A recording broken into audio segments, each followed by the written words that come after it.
What is this then?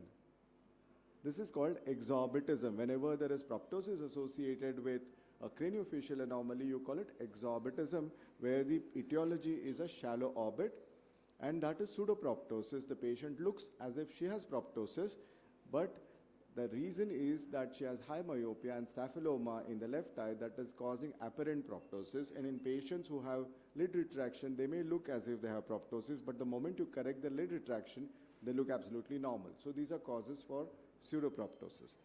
Now, these are the terminologies that we have learned, and assessment of proptosis also includes exophthalmometry, measurement of displacement, assessment of ocular motility, and on palpation, you're supposed to do so many things.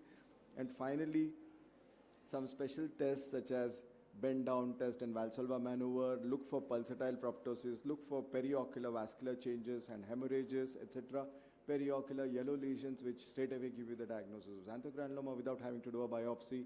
Then look for signs of neurofibromatosis. Remember to do all this. And finally, CT and MRI, then you get to the diagnosis. So this is a laundry list of orbital tumors that we have. And if you look at the Indian epidemiological data, these are the most common tumors: lymphoproliferative, vascular, secondary, and cystic lesions. And depending on which part of the country that you're working in, you may have some difference in these etiologies. So let's start with congenital tumors or lesions. When a child is born and has a lesion like this, where you don't know what is happening to the eye, but there is an obvious orbital mass, and if it is bluish and if it's in the lower lid, you suspect colobomatous cyst, especially if the other eye has a triangulation sign. That means the cornea is not round but is slightly triangulated and the pupil is drawn towards that. So that indicates that the child has fundus coloboma, and that straight away gives you the diagnosis of colobomatous cyst. The first thing that you do may be a CT, but then the ideal thing to do would be to prognosticate. Is there any vision possibility at or not? You do that by aspirating the cyst and inspecting the eye. If the eye has visual prognosis, sometimes eyes with 6-7 millimeter cornea can have visual prognosis, then you don't do sclerotherapy. You tend to excise the cyst because sclerotherapeutic agent may enter into the eye through the communication and cause phthisis in a potentially seeing eye. Otherwise, you use sclerosing agents, which is already published. If a child has an orbital mass but you can't see the eye, then you do radiology. You find that there is a large cyst with one of the walls of the eye integrated with a periosteum that generally happens on the temporal side. Then you call it congenital cystic eye. This can be eviscerated and the child can be cosmetically rehabilitated.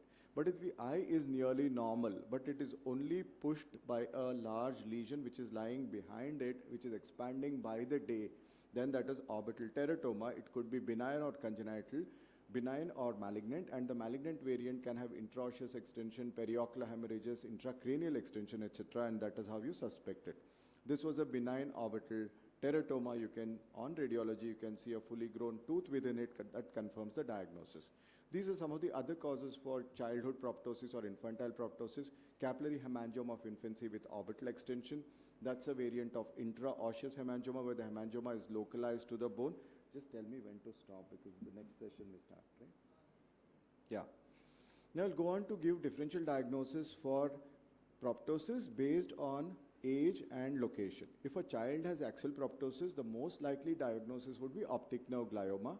If a child has abaxial proptosis and that is subacute, then you consider rhabdomyosarcoma, leukemia, primitive neuroectodermal tumor, and alveolar soft part sarcoma.